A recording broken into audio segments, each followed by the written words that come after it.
xibaar yu wér te wóor ca tàng-tàng ba abonnez-vous pour ngeen di mën di jot suñuy vidéo.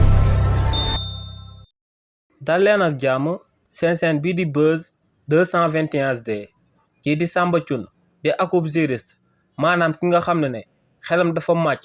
jëmale ko ci naka la yoon di doxee ginnaaw bu waa Cour des comptes fësalee seen rapport d'audit jëmale ko ci finance publique yi ñu daan amal atum 2019 jàpp atum 2024 te si li ni mel am ñu génn di diingat rapport yooyee nga xam ne waa Cour des comptes amal nañ ko. kii di Samba Thioune yëkkati na ay kàddu daal di xamle xeetu daan yi nga xam ne mun nañ koo jël daal di koy teg ci ndodd ñi nga xam ne ñoom ñooy génn di diingat rapport yi nga xam ne moom la waa Cour des comptes daal di fësal. si li ni mel kii di Samba Thioune ne Cour des comptes banqaasu état bi nga xam ne la président Macky Sall ci wàllu boppam moom moo ko fi daal di samp ngir mu daal di saytu alal bi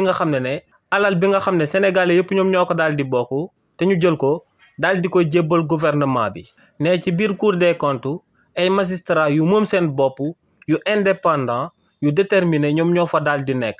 te ne ñooñee bu fi président Macky Sall di daan nekk président de la république jébbal nañ ko ay rapports yu bëri yi nga xam ne dañ cee indexé ay membres gouvernement am waaye ne président Macky Sall moom moo doon jël concam di ko teg ci rapport yooyee. nee nag waa Cour des comptes ginnaaw bañ publier seen rapport bu mujjee amal te ñu tàmbale woon ko ci atum 2019 mu daal di ñëw ba atum 2024 ne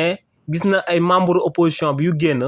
di diingat rapport yi nga xam ne moom la waa Cour des comptes daal di fësal. nee nag si li ni mel procureur de la république bu ko neexee mu daal di autosaisiru daal di oolu ñi nga xam ne ñoom ñooy diingat rapport Cour des comptes bi ndax ne ñooñee mën nañ leen a toppee liñ dippee diffusion de fausses nouvelles ndax ne rapport du bàyyeekoo ci waa Cour des comptes ba noppi akub nit génn di ko diingat te